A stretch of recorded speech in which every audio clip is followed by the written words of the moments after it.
നമ്മൾ വിചാരിക്കണ പോലൊന്നും പഠിപ്പിച്ചെടുക്കാൻ കഴിയൂല. എന്തായാലും ഇനി മോണ്ടിസോറി ഇത് കംപ്ലീറ്റ് ആക്കിയാലേ നമുക്കൊരു കുട്ടികളെ നമ്മളെ മുന്നിൽ കിട്ടിയാൽ അവരെ പഠിപ്പിച്ചെടുക്കാൻ കഴിയുള്ളൂ. എൻ്റെ പേര് സുഹൈല ഫ്രം NU.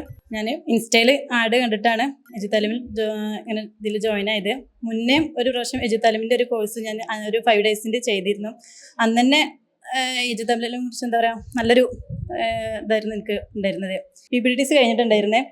പക്ഷെ ഇപ്പോൾ നമുക്ക് മോണ്ടിസോറി കൂടെ വേണം. ഇനി നമുക്ക് പ്രീ പ്രൈമറി പഠിപ്പിക്കണം എന്നുണ്ടെങ്കിൽ ഇപ്പോൾ എല്ലായിടത്തും ആ ഒരു മോണ്ടിസോറിക്കാരാണ് ഏറ്റവും കൂടുതലായിട്ട് ചൂസ് ചെയ്യണത് അവർ.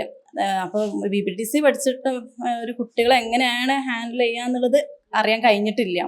കംപ്ലീറ്റ് ആയിട്ട് നമുക്ക് ഒരു കുട്ടിയെ മുന്നിൽ കിട്ടിയാൽ ഏതൊക്കെ രീതിയിൽ നമുക്ക് പഠിപ്പിച്ചെടുക്കാൻ പറ്റും എന്നുള്ളൊരു കോൺഫിഡൻറ്റ് ഇതുവരെ വന്നിട്ടില്ലായിരുന്നു. അപ്പം എന്തായാലും മോണ്ടിസോറി കൂടി ചെയ്ത് എന്താണെന്ന് അറിയാൻ വേണ്ടിയിട്ടാണ് ജോയിൻ ചെയ്ത്. പിന്നെ അതേപോലെ വേറെ ഒരുപാട് പേര് ഫ്രണ്ട്സും മറ്റൊക്കെ മോണ്ടിസോറി ഓൺലൈനായിട്ട് ചെയ്തിട്ടുണ്ട്. പക്ഷെ അപ്പോൾ അവരോടൊക്കെ ലാബിനെ കുറിച്ച് ഇപ്പോൾ ലാബോ എന്ത് ലാബ്, അങ്ങനെ ലാബൊന്നും ഇല്ല. ഞങ്ങൾക്ക് ഓഫ്ലൈനായിട്ട് ചെയ്തവരുണ്ട് മോണ്ടിസോറി. അപ്പോൾ അവർ പറഞ്ഞേ, ഞാൻ ചോദിച്ചു ലാബ് ഇല്ലാതെ ഇത് ചെയ്താലോ. അപ്പോൾ ഒരിക്കലും ലാബില്ലാതെ ഇത് ശരിയാവില്ല.